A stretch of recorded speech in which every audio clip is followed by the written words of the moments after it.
Okay. Let's see. All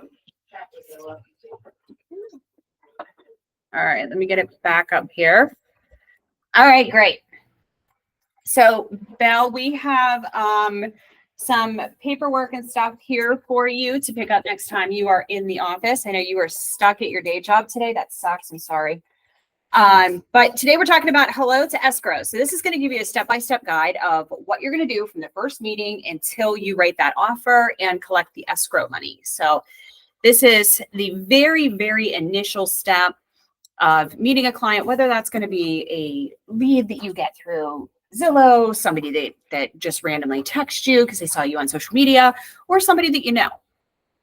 So first thing we do when we have new leads is we have that initial meeting with a potential client. Now, a lead can be that first meeting could be maybe you've seen them in a supermarket. Maybe you're going out and you're seeing a home, but you haven't had any type of established relationship with them. Maybe it's a Zillow call that comes over and you're having your first conversation with them. So these are potential clients. They're not current clients. So let's look at the very basis of what you need to be doing at this stage. And that is building rapport. So start the meeting by getting to know your client. Get to know their needs and their concerns. And then this is going to help establish that footprint where it's really going to start to build that rapport. They're going to see you as a real person. They're going to see you as their advocate. So you should really be asking them a lot of questions about them. The one thing that you don't want to do is talk a lot about you. And that's really hard when you're kind of nervous. You don't really know what to say. It's so easy to talk about ourselves when we should really be getting them to talk about them and doing more listening than talking. Next is another part of the listening function, and that is establishing their wants and their needs. And why do we say wants and needs? Like if somebody's looking for a house, this is what they need, right? But sometimes they have wants that necessarily aren't what they need. So you need to ask those questions and figure out what do they actually need and what would they want, and put those into two different categories. Each category is equally important, but very different. So what I like to do is take a scratch piece of paper when I'm talking to somebody, put a line right down the middle and say, this is what they need, this is what they want. So if I can get them what they need, they're going to buy a house from me. But if I can get them what they want, they're not only going to buy a house from me, but they're going to tell everybody they know how awesome of an agent I am. So an example of a need would be they have 4 kids. So they need at least a 3-bedroom house. That's the minimum amount of bedrooms that they need. But if you have 4 kids, it'd be nice. And you would probably want a 4 to 5 bedroom house, right? So figure out what their needs are, figure out what their wants are. And then you need to lead and educate them through the home buying process. Keep in mind that everybody's education level when buying a house is different. So if I would go and buy a house, I know the real estate process like the back of my hand. I've done it hundreds of times. I know everything there is to know about buying a home. But if you're working with a first-time home buyer, they may not know anything about buying a home because maybe they still live with their parents. Maybe they're renting a property. If this is their second or third time buying a home, maybe they know a lot about real estate, but they haven't purchased in a while. So as we know, real estate changes. So we want to make sure that we lead and educate our clients to help build rapport. All right, the pillars of building rapport: understanding needs, which we just went over, learning about them and their timelines, getting personal, ask personal questions to establish trust, and find the common factor. This is so important. Find the common factor, strike up a conversation about what you have in common. So I like to use dogs. I have 3 dogs. And I talk about my dogs with my clients all the time. And they may say, well, I need something with a big yard because I have a German Shepherd and he just needs to run out his energy.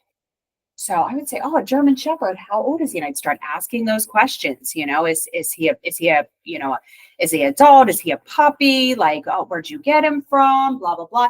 And then I would come back and I would relate. I know how important having a big yard is for your dogs. I have 3 at home, but when they're pent up, they're just crazy. They're just crazy and they're jumping all over the furniture and they're barking all the time. So I understand how important it is for them to have a space of their own. So try to find the common factor. Try to find something that relates to that person. Think about when you meet a friend for the first time. You guys become friends because you have a common denominator. So you need to find that with your client, no matter what it is. What's your common denominator? Is it because you both have dogs? Is it because you both went to the same high school? Is it because you both have kids around the same age? What is the common denominator? Find that, drill down on that, find that with your client, and start coming up and striking up conversations that compare with your client. That's going to create that emotional rapport that is going to keep them as your client for years to come. All right, talking a little bit more about wants and needs. A need is often different than a want. There are important differences between the two. So we talked about bedrooms. The need is I need at least 3 bedrooms. Why? Because if I buy 2 bedrooms and put that many children in it, CYS is going to get called. So I need to have that. But maybe I want a 4th bedroom. Maybe I want a 4th bedroom. Maybe it needs to be, I just would like to have a guest room. Do you need a guest room? No. Would you like to have a guest room? Sure, that's a want. So when we look at the wants and needs, this is really going to determine what we're going to be sending our clients. So if I know that my client needs a 3-bedroom home in Elwood City for under $150,000, my search parameters for them is going to be 3-bedroom or more homes in Elwood City for $150,000 or under. Now, or more, because they could want a 4th. This would be different than somebody who's downsizing that says, we really don't need a 3-bedroom. We could probably just do with a 2-bedroom because, we would consider a 3, but if we had a 4, that's too much to clean, too much upkeep. Taxes are going to be too high. It's just a lot. So in comparison, you would want to switch that up for somebody who says, well, we could do a 3-bedroom. So you would not put that 4th in there, but we really want to hone in on anything at their minimum needs and upward. If they say, well, it could be a 4th, or I need to have parking because my husband has a great big diesel truck. So I need to have ample off-street parking, but I really want a 3-car garage. So are we going to take away and not look at anything that has off-street parking or maybe a 2-car garage? No, we're going to send it to them because they don't need it. They're not going to die if they don't have it. They're not going to not buy if they can't get it. It's just, it would be nice to have a 3-car garage. So we're going to spend special attention to those that have the 3-car garage, but we're not going to not send them, not show them the things that don't. All right. So educating your client. Sorry, my hair keeps getting caught on my shirt here. Hold on one sec. It's like yanking out my hair. It's this top button. All right. Talking about educating your clients. So you have to have a value proposition for your buyers. And I think that's one of the hardest things we find. It's so easy to have when you're the listing agent, to have that value proposition, because you're saying, okay, well, I'm going to come in and I'm going to get it sold and I'm going to put up the signs and I'm going to do the marketing and I'm going to bring in a photographer and I'm going to do the drones. For a buyer, what's our value proposition, right? I'm going to show you around. I'm going to spend my gas money. I know how to open a lockbox. No, we have to have a value proposition. Why should they choose you over the next person? And what keeps them from bouncing to agent to agent to agent to agent? This is all part of that rapport building. You have to provide your value proposition to your buyers. And this is going to become even more important as this NAR settlement comes into effect in July, because now buyers are going to be responsible for paying more money to have representation by agents. So first thing you want to go ahead and educate them on is the pre-approval and financing process. Okay, I'm going to help you get pre-approved. I'm going to help you get financed. I'm going to help you select the right lender and the right loan program. We're going to shop your interest rates. We're going to make sure that you're paying the least amount of money for your appraisal.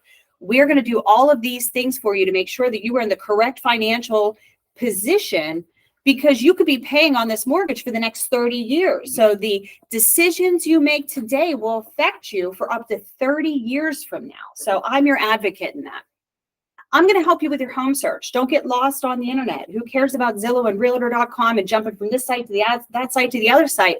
I'm going to guide you through this process. I'm going to be watching the MLS every day. I'm going to be checking off-market properties. I'm going to be checking for sale by owners. Why? Because our brokerage does that and most others don't. I'm going to be finding you the home that you want, the location that you need, with the amenities that you need. I'm going to help you make an offer. And I used to show buyers, I'd pull out, I always had them in my bag. I know we're not paper people anymore, but I always had them in my bag and I'd pull out. Do you see this? This is the offer packet. This isn't even the closing. This is just so we can put an offer in, even if they don't accept it. There's a lot of language in here and a lot of big words. And some attorney who makes way more money than I do got paid a hefty fee to come up with these documents, and they all look like German to you, and that's okay, because we're going to go through them page by page, and I'm going to help you understand the entire process. I'm going to help you understand what you're signing before you sign it and make sure that you're protected. And I'm going to help you through the closing process, because once we get the offer accepted, that's just the beginning. We're going to go through getting your formal mortgage application done, going through that appraisal, ordering title, opening up escrow, doing your home inspections, making sure that we get the title commitment with an A-rated provider so that you are protected for the life of the property, of the time you own the property. And we're going to talk about important things like transferring utilities and transferring your mail and getting homeowners insurance. So, and we cover that all for you. So give them your value proposition.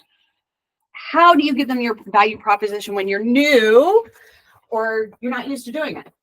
Dylan, come on in, darling. Want to show you? Yeah, so you can see. Nobody puts baby in the corner. No. There you go. I'll grab myself. All right. That's really quick. You might have 2 packets here. I'm not sure. Here you go. All right. So pull out your Buy with Confidence folder that I've given you here. So this is your buyer presentation. This is just a generic one that I have put together. So if you have not made your own on One Design, a couple of you will not know what One Design is yet, but you will in the near future. So if you've not made your own personal one on One Design, you can go in and you can edit this template to have your photo, your name, your testimonials, all of your good stuff. We have these for listings as well.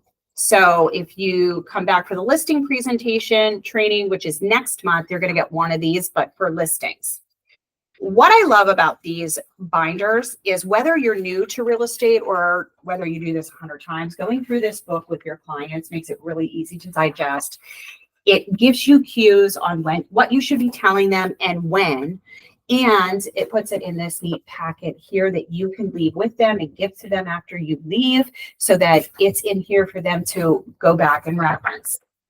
So if you're in your flip book and you go through the first couple pages, they're just some graphic pages. Our one manifesto is in there, so a little bit about the company. But I'm going to have you turn to where it says local qualifications.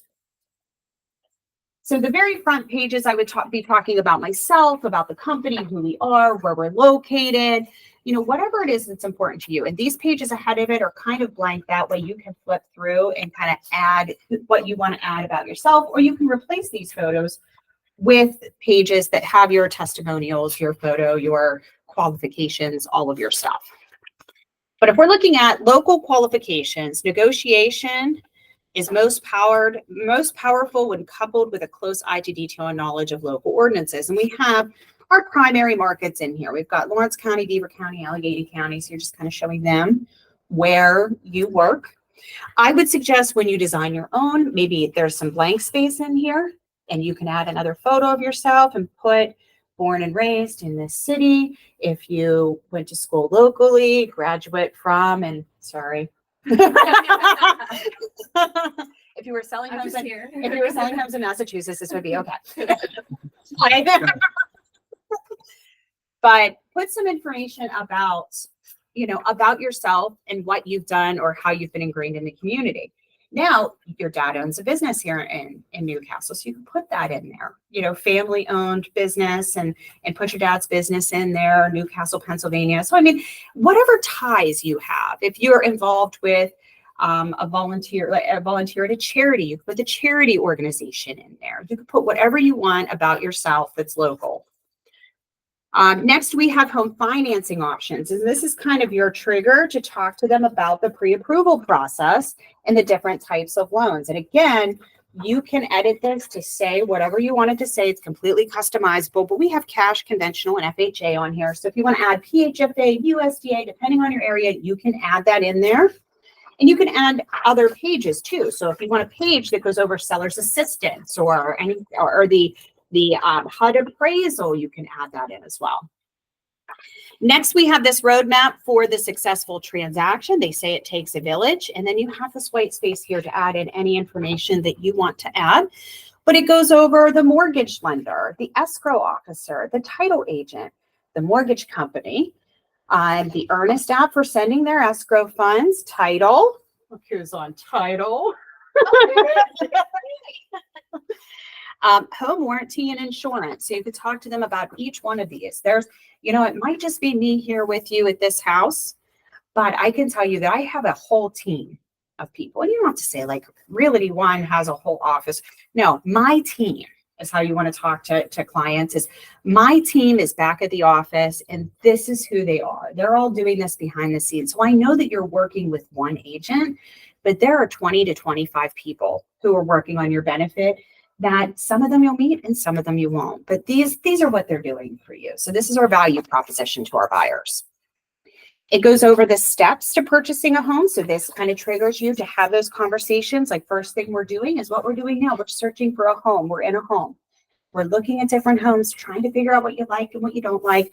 Next, once we find you a home, we're going to go ahead and we're going to get that offer accepted. We're not going to put in an offer. We're going to get that offer accepted, right? And there's a bunch of paperwork that we're going to have to fill out, so on and so forth. Then we're going to open escrow and order title. And you can tell them about the process of paying their escrow money, sending the title over to Hammonds & Co., what that means to open up title. And then we're going to go ahead, we're going to select our closing date once we have clear to close. And then you can talk about the closing process. We're all going to meet. We'll be sitting down at a table, both you and the seller. You guys will shake hands. You can tell them what you plan to do with the home. They can tell you what they've done to the home. They'll share some memories with you. We'll all sign documents, and you'll get the keys to your new home on that day. Next, there's a little article about the home inspection process and why getting a home inspection is right for them. So you don't have to read this. It's just one of those little how-to articles that they can read on their own. But this is kind of your trigger to talk to them about the importance of a home inspection. Okay. Next, we've got how can I help? And this is where we sit down and we talk about their wants and their needs. So, and you can say, I have a couple questions for you. They're in your book here too, in case you want to think about these a little bit more and change your answers later, but I'm not going to hold you to them. There's no test, there's no score. Share with me your future housing and financial goals. What do you see? What do you see for yourself a year from now? Where do you want to be a year from now? Explain to me your bedroom and bathroom requirements. How many beds do you need? How many baths do you need? Identify your preferred location. Is there a certain area you need to be in? Is there a certain school district you need to be in? I mean, certain people have to live in certain cities because of their jobs, especially firefighters and police officers. They have to be within a certain mile radius. A lot of people with kids, they don't want to switch their school districts. So make sure you figure out their precise location. Tell me the type of property that you're looking for. What's important? What's important in a property? Do you need something that's a ranch because you have mobility issues or you just don't like the steps? Do you need something with a big yard because you have a dog or you have a bunch of kids? Do you need something with a garage because maybe you have a mechanic shop and you work from home? And if you need a big garage for a mechanic shop, then we're gonna have to look at zoning to make sure we get you the right place where you can do that. Express your wish list. So, okay, we know what you need, but what do you want? If you could pick any house without being too off base, but if you could pick any house in the Elwood City area, even if it fits everything that you need, but what are some things that you want? Like, it would be nice if, start them out. It would be nice if, and then figure out what their price point is. So again, this is not a script that you have to go off of, but this is something that will help you remember to ask the right questions when you're having that first interaction with a client. So build that rapport, really get to know them. This book helps you so that you're like, oh, I forgot to ask that. Oh, I forgot to ask that. If you're following kind of along with the book with them, it'll trigger you to say, okay, I need to ask this question. I need to write down this answer. I need to think about this, or I didn't tell them about that. You can tell them about the One app, home search. That is great for them because it shows all of the listings, and it's wonderful for you guys because it keeps them engaged with your content and your content only. So one of the biggest pitfalls when we meet new people that are interested in buying is that we are in a click happy, instant gratification world. So they click the Zillow, take me on a tour, you meet them at the property. Later that night, they're back on Zillow because maybe that property wasn't right for them, and they're clicking the button again, and it goes to another agent, right? Because they're clicking this button, they're clicking, then they go on to realtor.com, they click that button, and then they go on to Trillia, they click that button, and then they go to Coldwell Banker and they click that button. And pretty soon, we've got 6 agents who all think that this is their buyer, right? It really sucks. Really sucks. So get them to download your one app. They can see all of the properties that they can see on any other website right on the one app. You can share your recommendations right on the one app. It is branded with your information, nobody else's. And the beauty of it is if you go into your one suite, you can spy on what they're doing. You can see what they've looked at. You can see how many times they've opened the app, what type of day they're opening the app. So if you go on and you see that they just looked at 123 Main Street, they put a heart next to it to save it to their file, you can call them up the next day and be like, hey, Vanessa, I just drove past this property at 123 Main Street. I really think that we should look at it because it looks so adorable and it looks like it would fit you so well. And Vanessa says, Rebecca, I swear this is creepy. I was just looking at that house last night. How did you know? Well, I didn't know. I've just been, I seen it hit the market, so I drove past because I thought it'd be perfect for you. When can we go see it? You're great. Like, you're so sweet. You're really just spying on her. Whatever. But it happens all the time. So if you can see what they're doing on the one app, it makes it way easier to get that secondary appointment and to look like a rock star agent. And they think that like you've got like some sixth sense. And like, really, I just went into my email for the day, saw that you were online, clicked the button, and told me what you're looking at. So the one app does work for you, and it integrates with one suite, so you can see exactly what they're doing. We have a couple other programs. We have New Home Source Pro. So if you are selling to somebody who is looking at new construction, you can go onto the One Home Source Pro app, and all of the new construction is listed there before it hits the MLS. So that's going to connect you to all the developers and the builders and anything else that's in the area, all the model homes, all the available lots. They are in here before they hit the MLS. So that's a tool that you can use. Real Scout. If you haven't used Real Scout in your one login, go in there and take program. It'll give you side-by-side comparisons of homes. It'll give you the pros and the cons, and it gives you all kinds of different data. I would love to tell you I'm a pro at Real Scout. I'm not. Yeah, I've used it a couple of times. I don't use it enough to like really be able to send that out to clients, but they're supposed to be having a training on it, and I need to buckle down because I missed the first 2 and I just got busy. So I need to go back in. So I'll send the training out for everybody. Live Easy. If you have not poked around on Live Easy, Move Easy, that's an app inside your one login. You can sign up for Live Easy, and they will actually, the best thing, they do a lot of things, but the best thing is the Move Easy. They will switch your client's utilities over for them.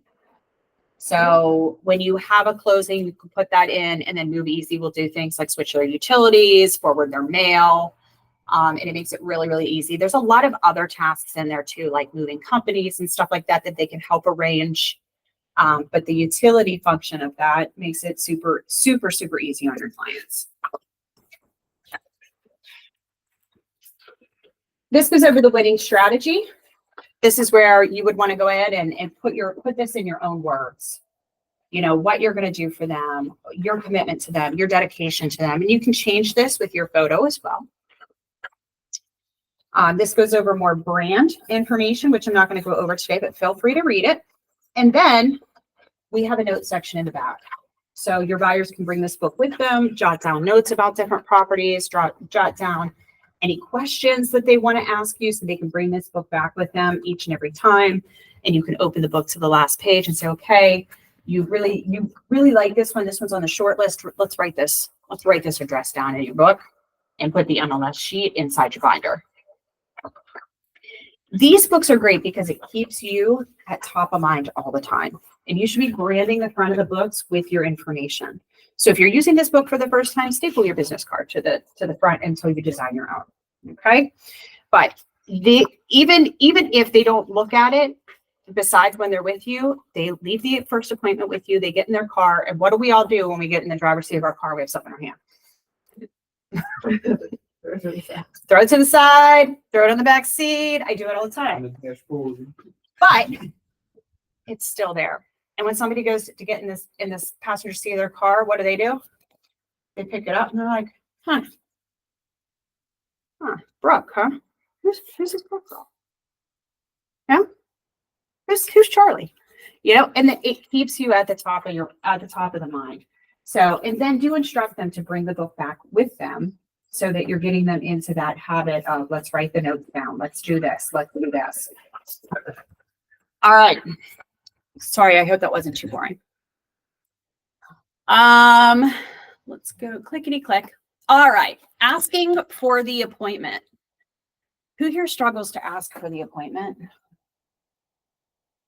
Everybody should have their hand up because everybody does. Or is it just me? Is it just me? Huh? I don't struggle with anything. Not everybody can be you, Dylan.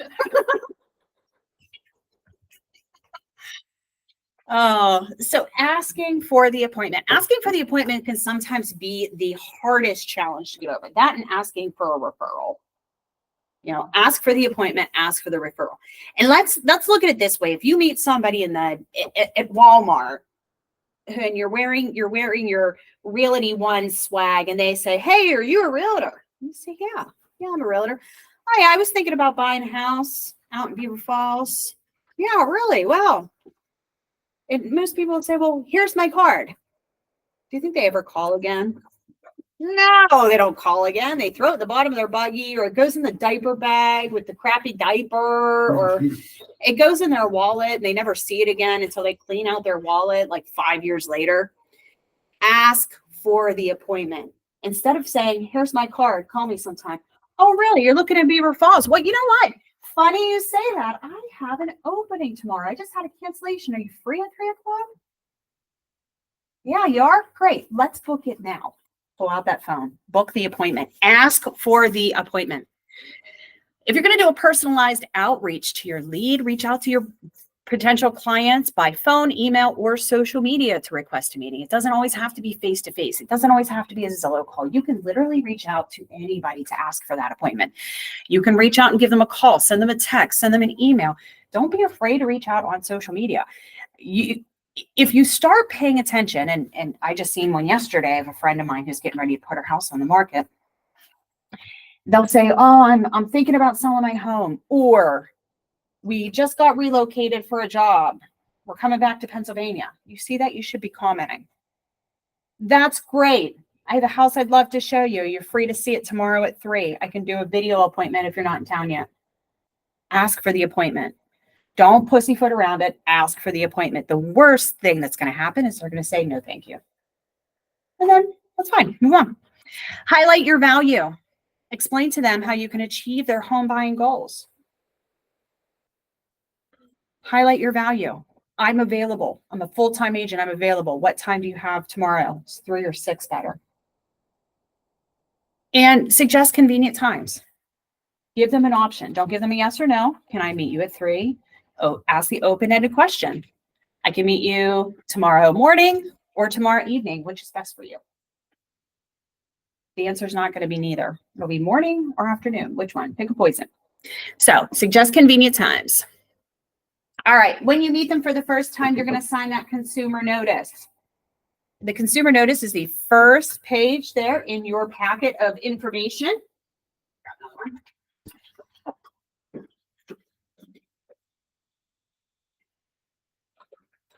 The consumer notice should be signed as soon as possible, preferably at your first meeting, if you could. And you want to explain to them that the consumer notice is not a contract and it's just disclosing agency relationships. So for those of you who have not had anyone sign a consumer notice yet, you should be keeping these on your person. Keep a folder that has a bunch of them on there. Okay. and explain this to them on their first meeting. So if we get on the consumer notice, it's talking about a seller agent. Seller's agent represents the seller to market and sell their home. Buyer's agent. And if I'm with the buyer, I would say, that's what I'm doing with you today. You always assume that you're the agent until they tell you you're not. A buyer's agent works exclusively with the buyer, places offers, helps with pre-approvals, inspections, title, and closing. We are a dual agent state. Dual agent means that we can represent the buyer and the seller in the same transaction, but don't worry if that's not something you're comfortable with. We do have to disclose to all parties first, so we will ask you about it. There are certain things that I cannot tell you about the seller. There's certain things about about you I cannot tell the seller. Whatever you tell me is 100% strictly confidential. That does not change our licensing rules or responsibilities to our individual clients. Designated agent. If we're in a dual agency transaction, you have the right to ask for a designated agent. It means that the broker represents both parties, but a different agent underneath that broker represents the buyer and the seller separately. So if that's something that you would like to invoke, just please let me know when we get to that step. It goes over transaction licensee. In this state, we can work as a transaction licensee. This is where an agent doesn't represent either one of the parties, but helps deliver, helps execute, and order services along the way. So think of a transaction licensee very similar to a paralegal in the legal field. They're not an attorney, but they can assist with the paperwork and documentation. And then I always tell them when we get to the last page, the state says there's some things I have to do and some things that I'm not allowed to do. The first thing I have to do is deal honestly and in good faith with all of my clients along the way. I have to disclose any material known fact, even if it does not appear on the seller's disclosure statement, so that you're fully informed. I will be providing you with assistance with document preparation and advising you on compliance. However, the state says I am not allowed to give you legal advice in any manner. Some of the things that are negotiable is the duration of any employment, the fees and commissions, and the scope of my activities.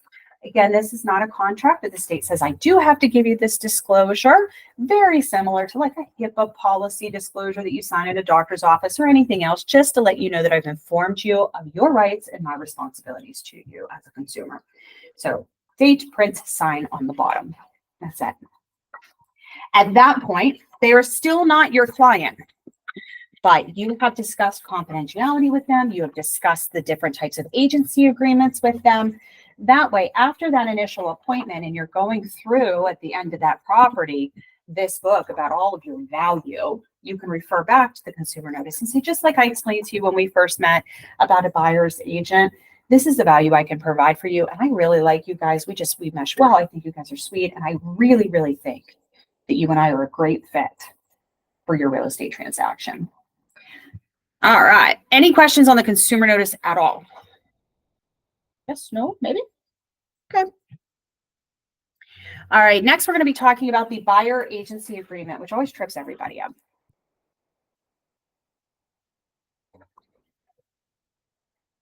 Buyer agency agreement. So you've gone through your presentation there.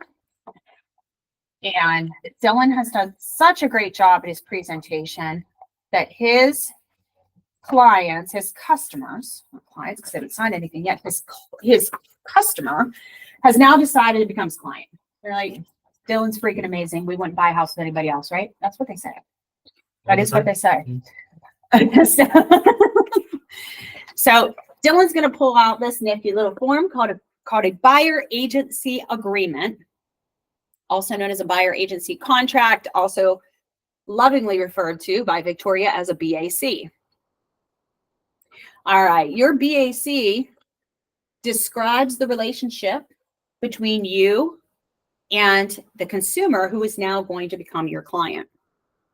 So some things that the BAC cover is going to be your buyer agency fee, and that could range anywhere. It can range drastically, anywhere from 3 to 6%. It could be higher, could be lower, could be somewhere right in the middle. What services are going to be included? So representation, negotiation, transaction coordination are the pillars of the contract, but there are more. It's going to go over payment structure. Is it going to be paid by the seller? Is it going to be paid by the buyer? Is it some going to be paid by the seller? The buyer is going to carry the rest. Are they looking for off-market properties or for sale by owner properties? Are they going to cover it all? So that details everything in there. So in your BAC, it looks, there's a lot of blank lines on this BAC a lot because it's really open to negotiation and interpretation between you and your client. So, and feel free to make notes on your forms too. These are for you to keep. So at the very top of the page, it's going to ask you for the brokerage information where you're going to put in Realty One Group and you're going to put on our license number and everything. And then over here, it's going to ask you for the licensee's information. So that's where your information is going to go. Right in here is where your buyer's information goes. Please make sure that you're filling this out to its entirety. Your TC cannot help your efforts by following up with your client and sending them like nifty stuff in the mail with your signature on it. Like, thank you so much for working with us.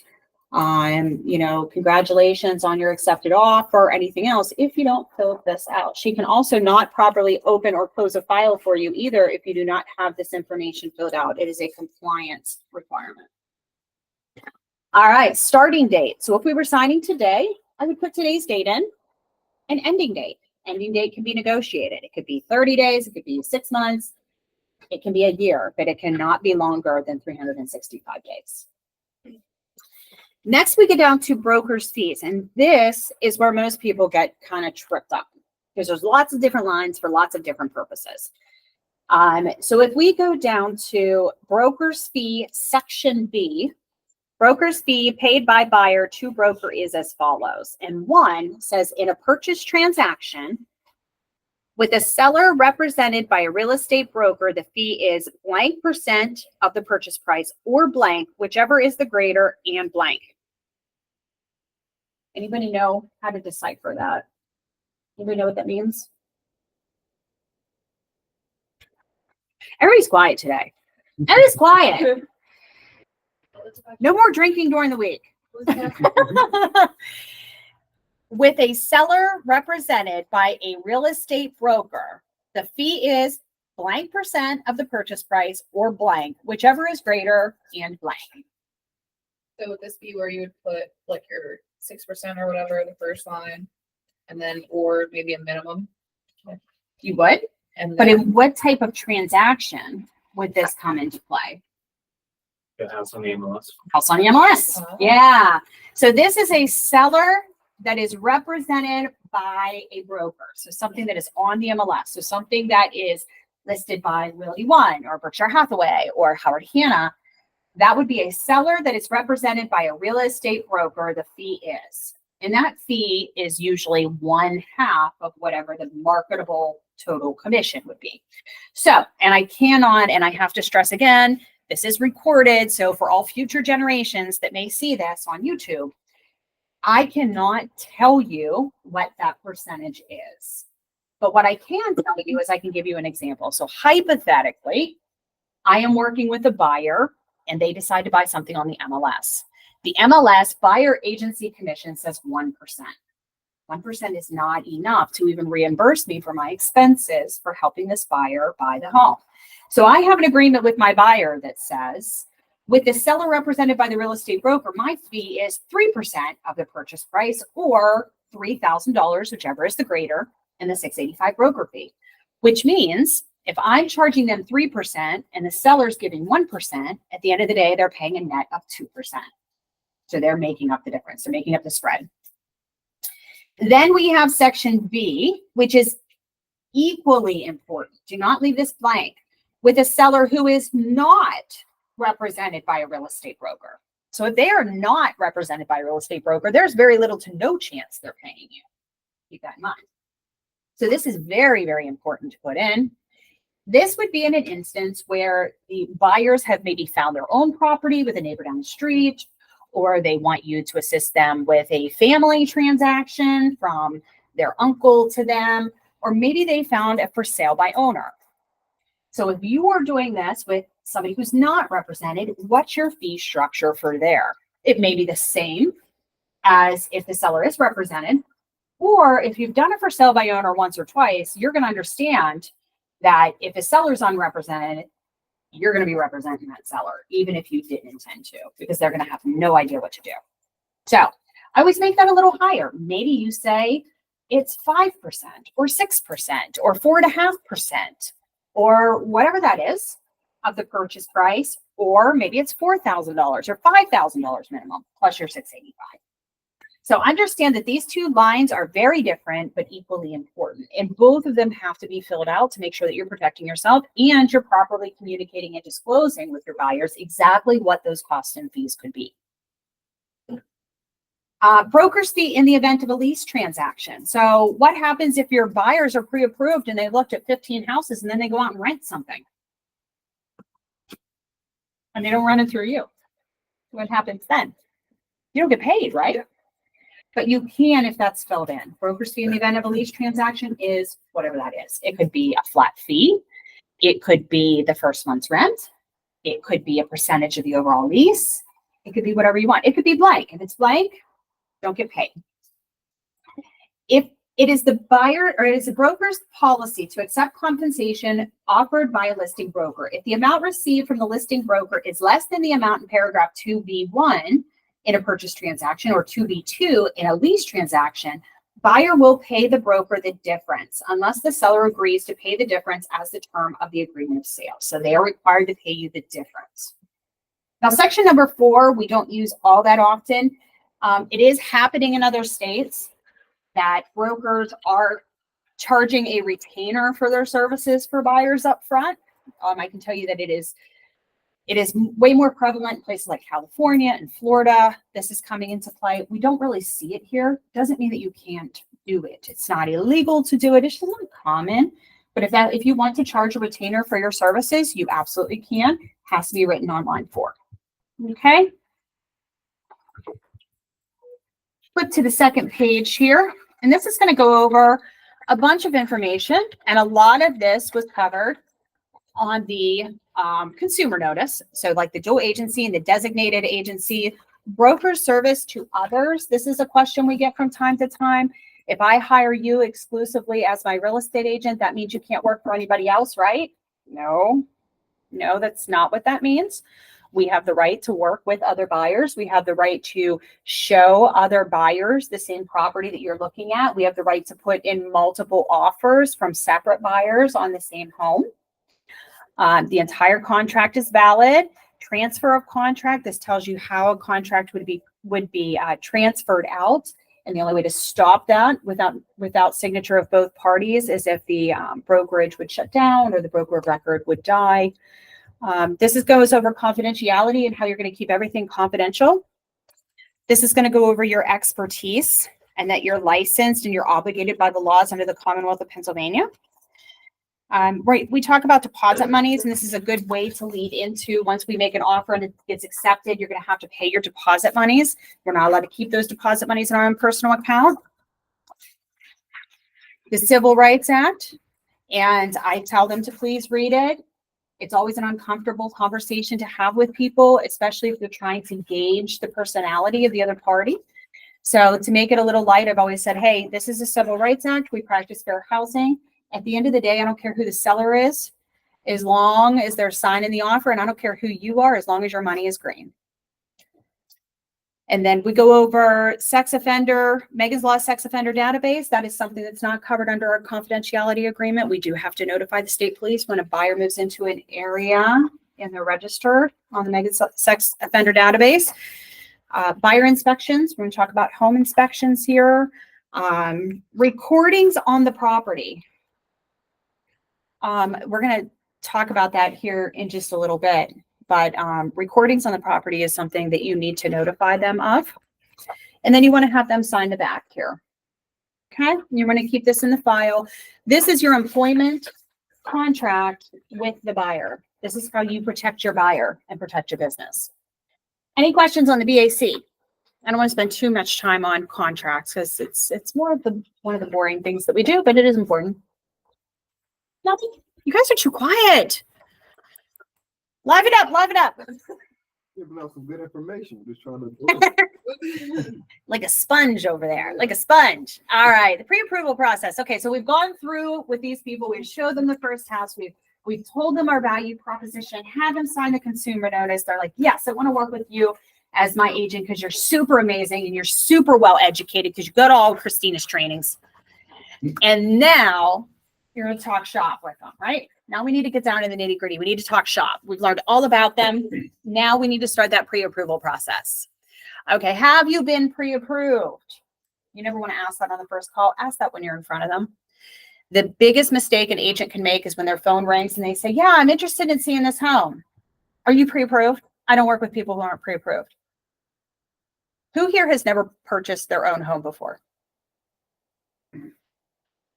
Do either one of you know how to just get pre-approved? Not other than Zillow, you can like click a button. Do you know what goes into this pre-approval process? No. Buyers don't know how. They're not supposed to know how. If they wanted to know how, they would become real estate agents. Getting pre-approved is boring to the common man. Unless they are in real estate, they don't care how you get pre-approved. They just know they need to do it. It is your job to lead and educate them and make the process easy.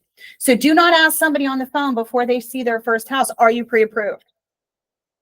I listened to the Zillow calls over the years, and I can pick out who's successful and who's not based on the very initial conversations that they have with people. I can go back and listen to the recordings, and the lowest producing agents answer the phone. Hello. I don't say their name. I want to tour 123 Main Street. Okay, great. Well, are you pre-approved? Well, no. Yeah, you got to go get pre-approved and then call me back. It's a famous way of talking to people. And I can tell you those agents struggle. They struggle. And they're the same ones that come in and say, I don't know why I'm not getting any business. I'm answering the call and I'm answering the phone, and nobody wants to work with me, and these leads aren't calling me back. I'm not calling you back because you sound like an asshole. You should be answering these calls and saying, hi, this is Christina from Realty One. I see that you want to see 123 Main Street. All right, great. I have an appointment available on Wednesday at 3:00 or Thursday at 1. Which of those is better for you? 1:00 on Thursday? Great. Let me put you in. I just set that appointment. You're going to get an email follow-up from my Gmail calendar. It's going to have the GPS locations in there, so you just click and drive. I'm going to meet you right in front of the property. Does that sound great? It does? Okay, great. Before I let you off the phone, do you have any other questions for me? Anything that I can assist you with? And sometimes they say no, and that's okay. And I get off the phone. And sometimes they say yes. Yes, I'm new to the process. Okay, great. Don't worry. We're going to handle it.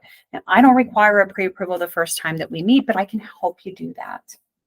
And when we come out to the property, I'm going to have a bunch of information for you. We're going to talk through it, and I'm going to get you set up with a lender right there on site. I do not like the people to give me their financial information over the phone because you never know who you're talking to. So let's meet in person. Let's see each other face to face. Let's shake hands, build a relationship, and then I'm going to help you through that process. But we're going to make sure that your financial information is secure. How's that sound? It's how you handle it. Do not go for the kill right away. Do not go for the kill. If anybody's a hunter, you know that when a deer comes running through the field at top speed, you don't try to shoot at it while it's running.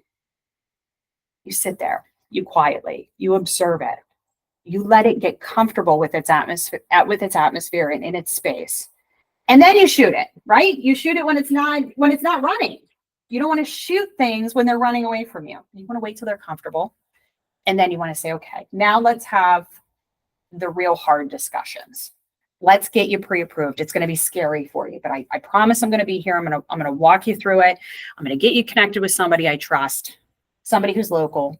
So, all right. So you're going to help them gather some financial details for the pre-approval process. So prep them on what they're going to need.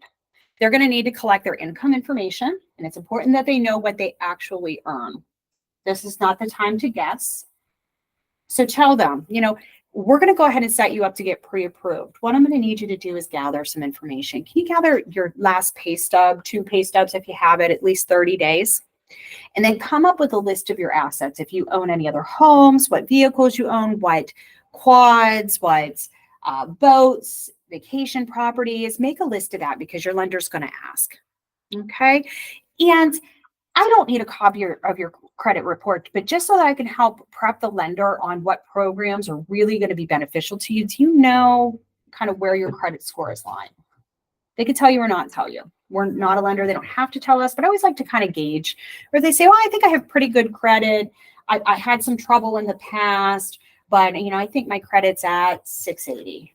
Okay, great. Well, we're going to have the lender confirm that, but if your credit score does come back at 680, and I know you don't have a whole lot of money down, maybe a PHFA loan would be a great fit for you, or maybe we can even look into a USDA. That's 100% financing, and then the PHFA is only 1% down.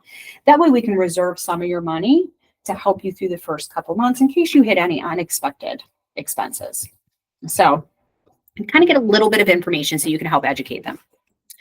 All right, the lender will assess the client's creditworthiness and determine a pre-approval eligibility. There's nothing that you need to do here, but do educate them that this is where this is when the lender is going to come in and is going to look to see what your unique credit situation